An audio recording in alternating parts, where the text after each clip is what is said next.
sou o Thiago, você tá no Música Curiosa e muito provavelmente você conhece a música Wind of Change, uma das mais conhecidas da banda Scorpions.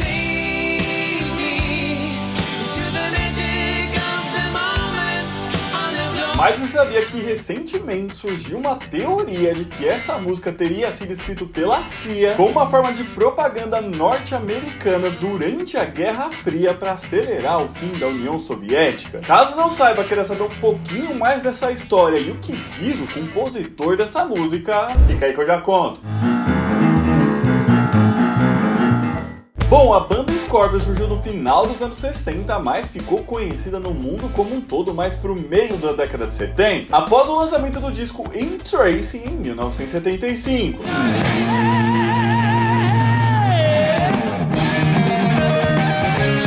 Mas virando uma das maiores bandas de hard rock do mundo nos anos 80, principalmente após o lançamento do álbum Animal and Magnetism, lançado justamente no ano de 1980, que chegou a ganhar até mesmo o disco de platina.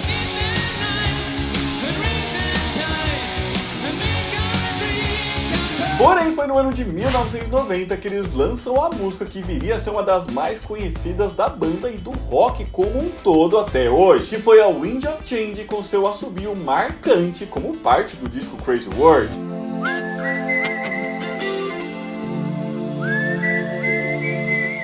O álbum foi o mais vendido da história da banda, conseguindo um disco duplo de platina, com a música Wind of Change conseguindo ficar no topo das paradas de 11 países, sendo a canção mais tocada do mundo no ano de 1991, ano inclusive que ela foi lançada como um single. Listening to the wind of change.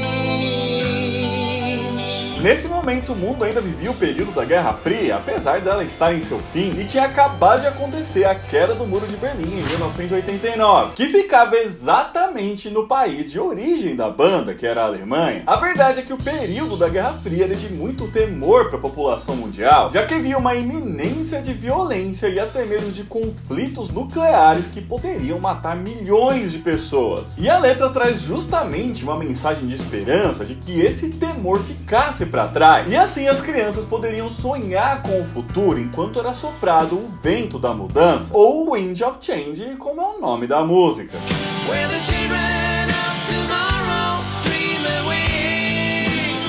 E a ideia da letra era expressar esse sentimento de mudança sem entrar ali em questões políticas mais específicas, sobre qual era o lado certo da guerra para eles, mas com a intenção de pedir paz mesmo. Isso porque o Scorpions já não tinha mesmo um histórico de abordagens políticas em suas músicas, tirando talvez a música Crossfire, lançada em 84, que trazia mensagens mais claras contra a guerra.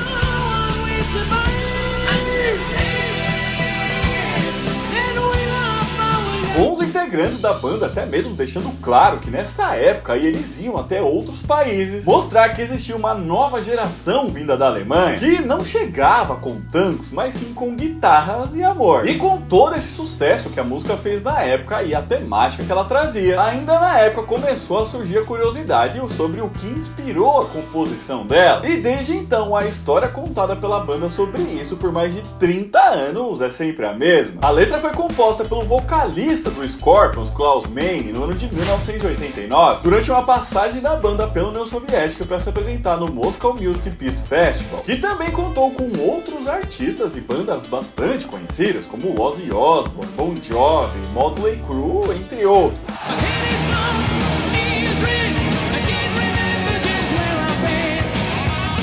Então, inspirado pelas ruas de Moscou e pela população que vivia por lá, ele teve a ideia de escrever a letra pedindo paz e dizendo que a população dos países rivais na Guerra Fria, que eram os Estados Unidos e União Soviética, poderiam ser irmãos no futuro, fazendo com que ela se tornasse meio que um hino do fim da Guerra Fria, que aconteceu exatamente no ano de 1991, ano em que ela foi a música mais ouvida do mundo. The world is closing in. Did you ever think that Porém, foi agora, bem mais recentemente, em 2020, que o jornalista dos Estados Unidos, chamado Patrick Hayden Keefe, levantou uma nova teoria sobre a composição dessa música, dizendo que, na verdade, ela não foi escrita pelo vocalista da banda Klaus Meine, e sim pela CIA, que é a Agência de Inteligência dos Estados Unidos. Mas, pessoal, antes de começar a falar dessa teoria, se você estiver gostando desse vídeo, já deixa o joinha aqui embaixo, que ajuda e ajuda muito a gente. Se inscreve no canal, porque toda semana a gente lança mais vídeo assim. E se você quiser e puder ajudar a gente um pouquinho mais, é só clicar aqui embaixo no botão do Seja Membro, beleza? Bom, como eu disse, foi no ano de 2020 que o jornalista Patrick Hayden Keefe, vencedor do Prêmio Orwell, surgiu com a teoria de que a música teria sido escrita pela CIA como uma forma de propaganda para acelerar o fim da União Soviética através da opinião pública, com o jornalista contando aí toda essa história e também entrevistando algumas pessoas em um podcast de 8 episódios chamado justamente Wind of Change. Just totally out of keeping with all the other songs the band has ever produced. And just happens to anticipate the fall of the Berlin Wall and the collapse of the Soviet Union. Segundo ele, essa história teria vindo de uma fonte direta da CIA, ou pelo menos de um amigo que ouviu de um ex-agente da CIA que ouviu de um outro agente enquanto ele fazia o treinamento. E segundo essa teoria, a ideia de escrever essa música teria vindo quando alguns agentes aí da agência perceberam que as autoridades soviéticas havia algum tempo estavam preocupadas ali com a liberdade de expressão que o rock representava e como isso poderia afetar a juventude do país. Com a CIA então vendo o rock como uma espécie de arma cultural durante a Guerra Fria. E para isso, então, nada melhor do que uma banda de rock famosa da parte ocidental da Alemanha, que era justamente o caso do Scorpion.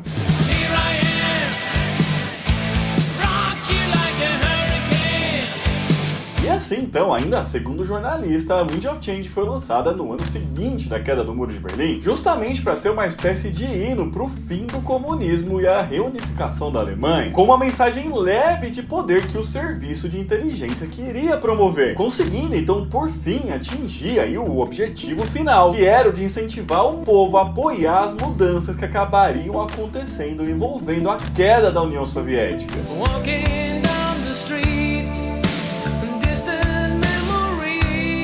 Para ele, aí, essa tese toda acabou ganhando ainda mais força quando, durante a pesquisa do podcast, ele conseguiu encontrar algumas pistas que indicariam que isso tudo podia ser verdade. Como, por exemplo, um post na internet de um colecionador de bonecos de ação, dizendo que o Scorpions ajudava a CIA quando fazia shows em países do leste europeu que fazia parte da União Soviética durante a Guerra Fria. Mesmo com esse colecionador não sabendo aí sobre a tal teoria da CIA ter escrito a letra da música, mas uma ainda maior foi quando ele pediu informações à própria CIA se eles tinham algum tipo de envolvimento com o Scorpion, utilizando o Freedom of Information Act, que seria uma espécie de lei de acesso à informação, recebendo a resposta de que eles não poderiam nem confirmar e nem negar essa informação. Bom, mas resumidamente, basicamente é isso que é dito pelo jornalista sobre essa teoria. Mas vamos agora para o que diz o compositor da música sobre ela. Klaus Meine diz que ficou sabendo dessa história toda através do próprio jornalista,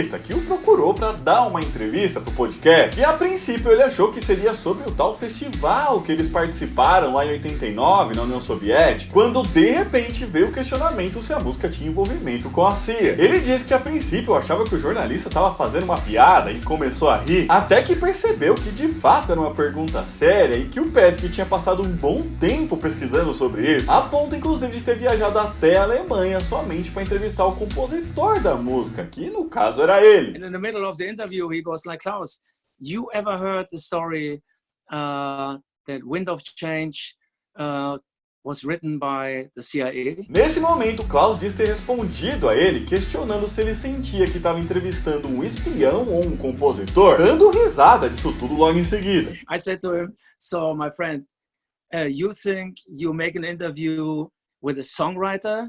Or you think you make an interview with a spy? Dizendo ainda que foi muito bizarro ter conhecido toda essa história e que ouviu tal podcast. E que parece até mesmo uma série da Netflix de tão bem produzida e que de fato vai fazer várias pessoas acreditarem na teoria. E que apesar de ser uma ideia fascinante de diversão garantida, ela não é verdadeira, não se passando mesmo de uma fake news. It's a fascinating idea, but And it's an entertaining idea, but it's not true at all. E no final, mesmo sendo chamado de mentiroso, parece que ele gostou até que o podcast foi publicado, já que ele acabou promovendo a música ainda mais, mesmo décadas depois do seu lançamento. Mas e você, o que você acha? Eu acredito mais no compositor da música, Klaus Meine mesmo. E somente para encerrar o vídeo, uma curiosidade sobre essa música, que quase ela não teve aquele assobio que marca aí muito o início da canção. Isso porque durante a composição dela, o Klaus colocou o assobio ali mais para marcar mesmo a melodia inicial da música, enquanto ele não tinha ali a letra toda formada e tudo mais, mas no final ele acabou gostando da sonoridade. Assim então eles tentaram reproduzi-la com guitarras e teclados, colocando e tirando distorções, mas nenhum deles ficou com um som tão bom quanto o do próprio assobio, que quando era tirado da canção parecia que estava faltando alguma coisa. Então agora, com a banda tendo resolvido deixá-lo, foi a vez da gravadora querer que o assobio fosse retirado, já que na opinião deles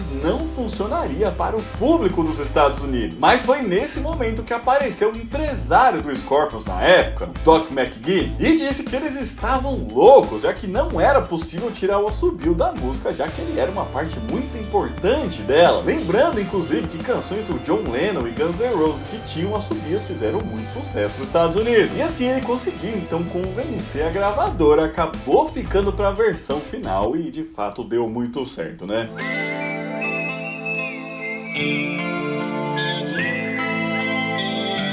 Mas então é isso, pessoal, esse vídeo é ficando por aqui, espero que vocês tenham gostado, e se gostaram já deixa o joinha aqui embaixo, comenta aqui pra gente se você conhecia toda essa história e o que você acha dela, qual que é a versão verdadeira. Aqui do Zay está deixando outros vídeos pra vocês assistirem, um beijo, até a próxima e tchau!